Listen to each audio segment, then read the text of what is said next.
Hey there people, Person with the Buzz Cut here, and today we're going to talk about alternatives when it comes to playing Hearthstone. Now at this point in time, Blizzard is in a pretty bad spot when it comes to Hearthstone. They don't reply to any of the outrage, Reddit is on fire, and pretty much people notice that the game is really expensive. And whenever there's somebody complaining about the game and saying that Hearthstone should be different in some way or form, they recommend multiple different games. I got like 10 plus games recommended to me when it comes to finding an alternative for playing Hearthstone, but the 4 that stood out were Gwent, Slay the Spire, MTG Arena, and Runeterra. Now I know what you're saying, Slay the Spire is not a multiplayer game, it's not really the same style of game as the other ones, but people still recommend it to me. So I thought I would include it in this style of video. Some of the games that I didn't include in this video, but I might try to play in the next video perhaps, would be Farrier, Shadowverse, Shadow Era, there's Mythgard, any of the Yu-Gi-Oh games, Yu-Gi-Oh! Duel Links Pro, Naxos, Dueling Book, there are a lot of them. But in this video we are only going to check out 4 games. I'm pretty much a new player when it comes to all those 4 games. I played Hearthstone for well over 5 years, closing in on 6, and outside of my Hearthstone expertise and a little bit of Yu-Gi-Oh! As you can see based on the background, I don't really know how to play any of these games. So I will create an account, play the tutorial, and then see how it would feel like as a new player experiencing any of those games. Before we start, I just want to make it clear, I want to mention it, I'm not sponsored by any of these companies, any of these games. If something is not good, I will tell you if something is good. It's my opinion, I like it. So there's nothing like a referral link or click this link down below and use code Solem for 10% off your 50,000 silver pack and Raid Shadow Legends, nothing like that. This is really just me as an experienced Hearthstone player trying out other card games that are recommended to me. For every single game, I'm going to give you my honest opinion, what I think is better than Hearthstone, what I think is great overall, and what I think could be improved. And at the very end, we're going to look at something that is really important, that is the game actually pay to win or not? Because the main issue with Hearthstone is, for the past since it was released, the game is too expensive. If you want to own every single card in a Hearthstone set, and we have like 3 of those per year, you have to spend at least $200 or hundreds of hours of your time. And with that being said, a bunch of you aren't subbed. Maybe if you like this video, you can click the button, you can always change your mind later on. And I would say, let's jump into the first game. For the past 5+ hours, I've been playing all these games, and I started with Gwent. Gwent is the card game that is based on the Witcher universe, and I played The Witcher 3 in like 2015 or 2016 and played the game a little bit within that game. I didn't fully understand how the game works while I was playing The Witcher, and I lost against the NPCs, despite setting them too easy. I didn't know the rules, didn't understand any of the cards or the mechanics in here, so this is pretty much me experiencing the game for the first time. The first thing you notice is, you don't have mana in this game. While all the other games are mana based, so you only have X amount of resources per turn, in Gwent you use 1 card per turn. You have the little guy on the left side that is pretty much your hero power when it comes to a comparison to Hearthstone. And you always play in a best of 3 format. Outside of the tutorial, when a round starts you draw up to 10 cards, you can mulligan up to 3, and after you win or lose a round you get to draw another 3 cards. Now the way you win and lose is with a little count on the right side. Whoever has the highest points combined, whenever a round is about to end, wins that round. Which means you can make your opponent spend a lot of resources just to win the first round, but then you catch it on the second and third round as they have less cards available now. I noticed there are quite a lot of mechanics in this game, and they do get a little bit confusing every now and then.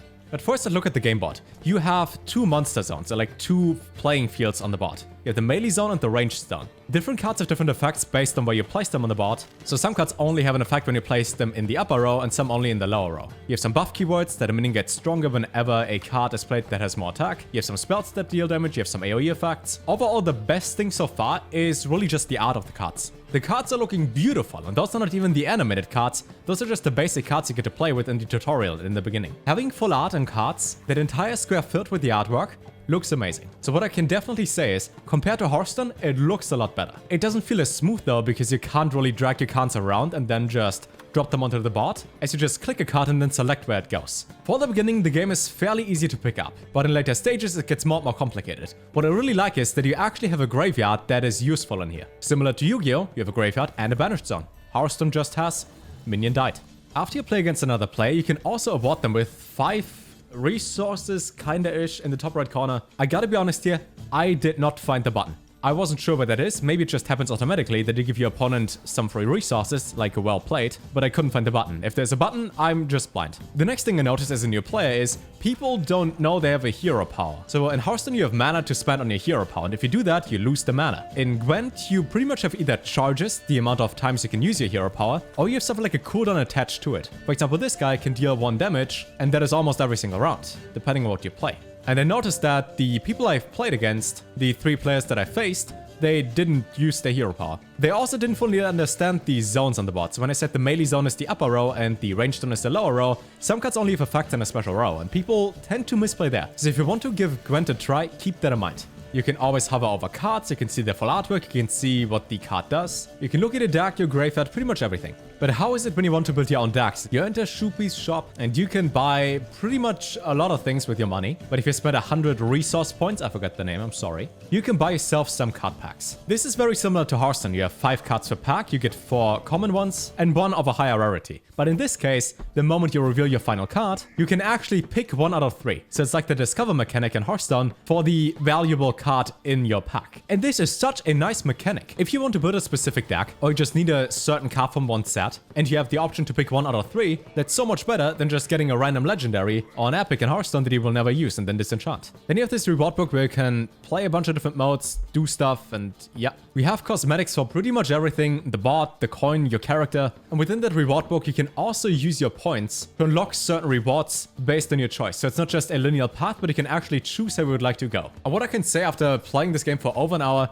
I enjoyed it a lot. The mechanics are clear, the artwork is beautiful, and it seems like that my decisions actually mattered. Outside of your card mulligan and the cards you draw in the very beginning, there's not really any random in the game, at least so far, but I've only seen a small percentage of the game yet. Maybe there are cards that are completely random. Maybe there aren't. I'm not 100% sure. All I know is that I played better than my opponent 3 out of 3 times. I won all my 3 games, and it feels good that decisions actually matter. But here comes the downside. I'm not sure how free-to-play friendly the game actually is. I'm not completely sure if there's something like a hidden MMR and I can only face people on my skill level, so we're equal to begin with, but then it depends on who makes the better decision to end up winning the game, or if it's really based on who has the better cards. Because when I was looking into my collection, I noticed that I'm missing pretty much every card. Now that is completely normal. When there are like hundreds of different cards available, I can't assume to start up with everything. But that got me thinking, how many of those cards do I actually need? How many are necessary to craft a deck or create something that is actually working on ladder when it comes to playing against a real opponent? Somebody who's playing this game for like a month or longer. Well, and the answer is, I guess I gotta keep playing to figure that out. All I know is so far, even the pre-made decks, they felt pretty good, better than the ones in Hearthstone.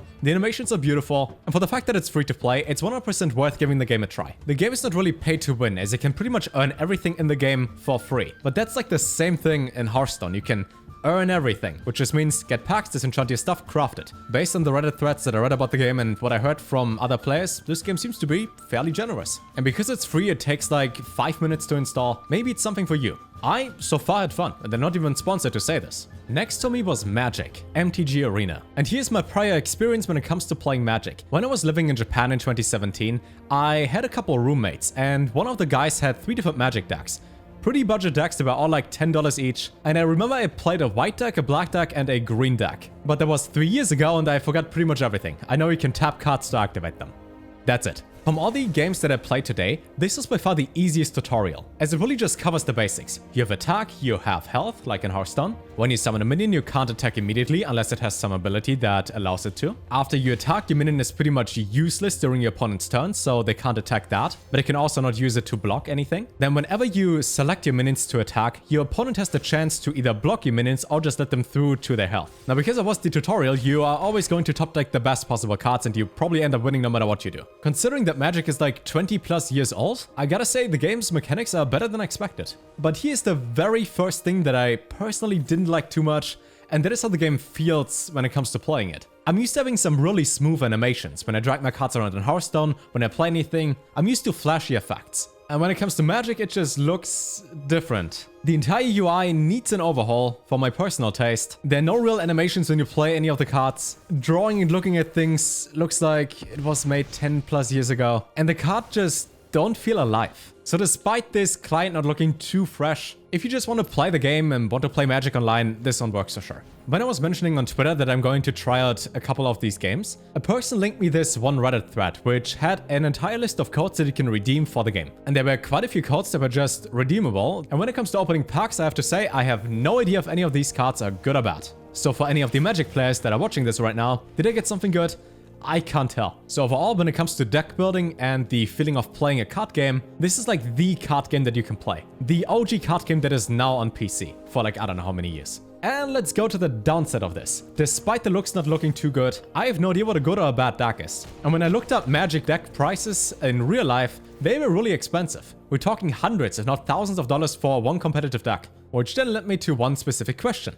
Is this game pay to win? And the answer I found the most online was, it's very similar to real-life Magic. So somebody who has a larger card collection can build multiple decks, can include other cards like tech cards, combos, whatever, and has therefore an advantage over the person that only just started out playing the game and has a smaller collection. That I think is just obvious. Like, if I have more options to choose from and you have less, then I can just pick a counter to whatever you might play. But I couldn't find a clear answer if the game is pay to win or not. Like, you have the in-game shop, you can spend a bunch of money on getting points, dust, all those in-game items. So I would say the game is more pay to compete than pay to win. The game doesn't look too pretty, but you get a bunch of stuff for free if you redeem the code, so maybe if that style of gameplay is yours. I'm not the biggest fan of drawing my mana and then I have to manually play it. I also don't like the attack and block system too much, but that's my personal taste. We all like different things, and if that is something for you, link is down below. And then I tried the game that most people recommended, Legends of Runeterra. Runeterra was released like a year and a little bit ago,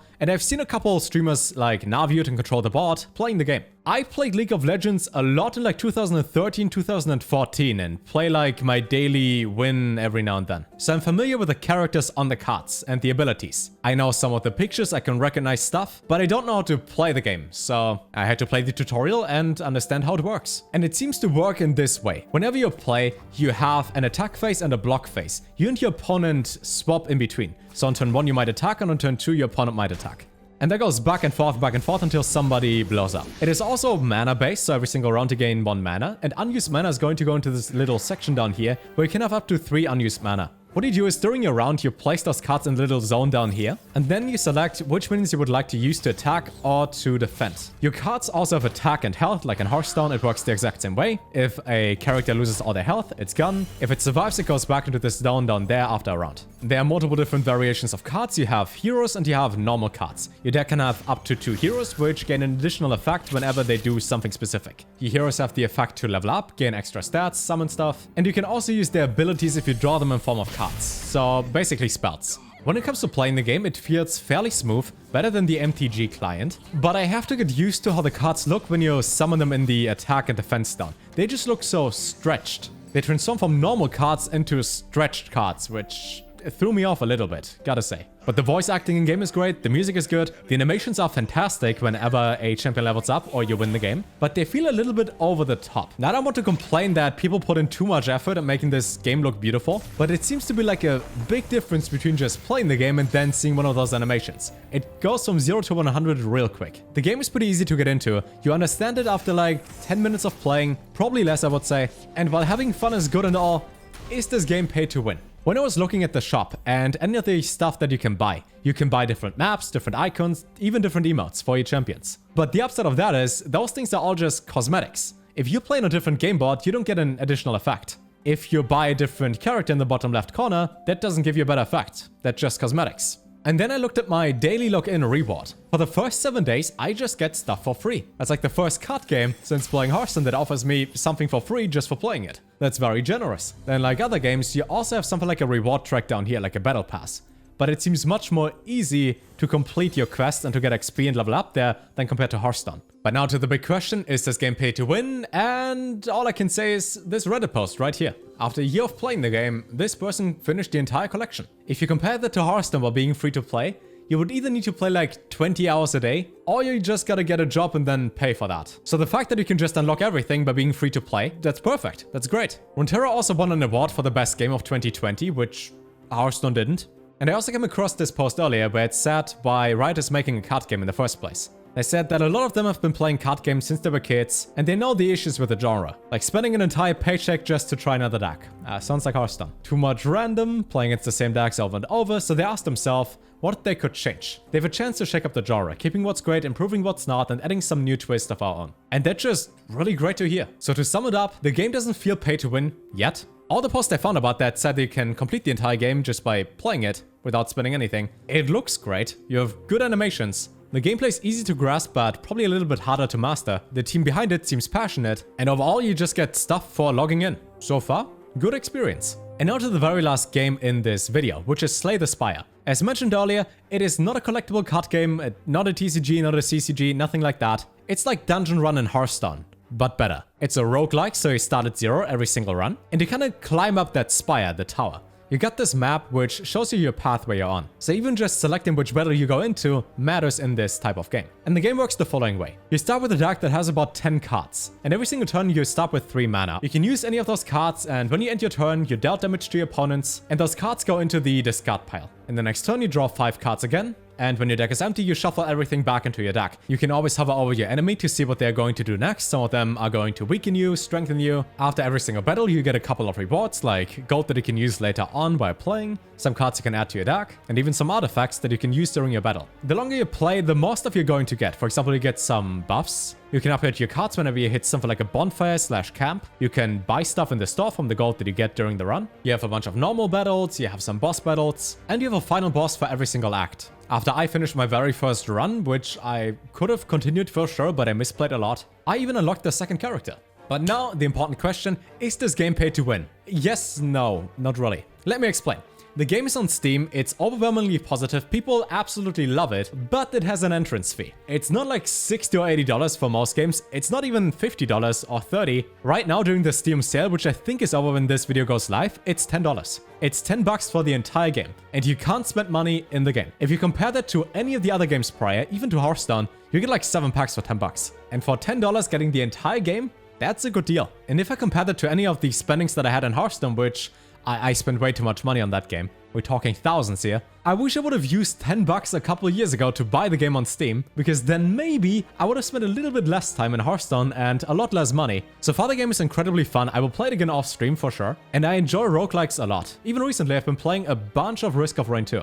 It's just really fun that you can start at 0 and then have the progression going on, getting stronger, getting more stuff, and then facing bigger and bigger enemies. Now with all of that said and all those games shown, what would I continue doing if I were to stop Hearthstone right now? Which, by the way, I don't worry. I will probably log into Runeterra every single day just to get my rewards and finish my daily quests, and then build a collection over the next couple days. I will probably spend the most of my time in Slay the Spire, as it is just a finished game for $10, and I can start immediately and keep on playing forever. I would like to advance in Gwent and get a couple of the animated cards, the premium cards, just because the animations are beautiful, and I like the gameplay so far, even though the deck building for me seemed kinda hard. Gave up on Magic. It's not my style of game, it takes a little bit too long, the whole drawing your mana system, playing the lands, tapping cards, that seems a little bit outdated for my personal taste, but keep in mind, I'm a zoomer, I watch TikTok compilations and stuff. I'm just not patient enough. Every single game is something that I would like to have added to Hearthstone. The fact that when you open a pack in Gwent, you get to choose your valuable card in the middle, 1 out of 3. In Runeterra, the rewards track and the daily login bonus is so much better than in Hearthstone. Having an entire game mode for $10, like Slay the Spire, for adventures in Hearthstone, that would be really nice instead of spending hundreds of dollars on packs per expansion. So overall, I experienced the world today. I saw what is out there and what could potentially be added to the game. Probably won't, because Blizzard is Blizzard and they didn't even respond about the reward track yet. So you never know if they're actually going to fix the battle pass and make this whole situation a lot better or not. So all the links for the games are down below in the description. Just to mention it again, this was an unbiased review. I just spent my own free time playing those games, buying Slay the Spire. I didn't even torrent that. And I'm not sponsored by any of these companies. So if I want to say that Magic is terrible, there you go. I said it. It isn't, by the way. It's a fine game, just not my personal style. If you would like to see a bunch of other games, maybe some indie games, some games that are lesser known, but have like passionate design teams behind them, like let's say Shadowverse, Farrier, Solitaire, any of those games, give you my first unbiased opinion about any of these. So if you like this video, feel free to subscribe and leave a like. That being said, a new Hearthstone video coming in, I'm not sure when, in the next couple days. Thanks so much for watching. My name is Solem. Have a wonderful day and take care.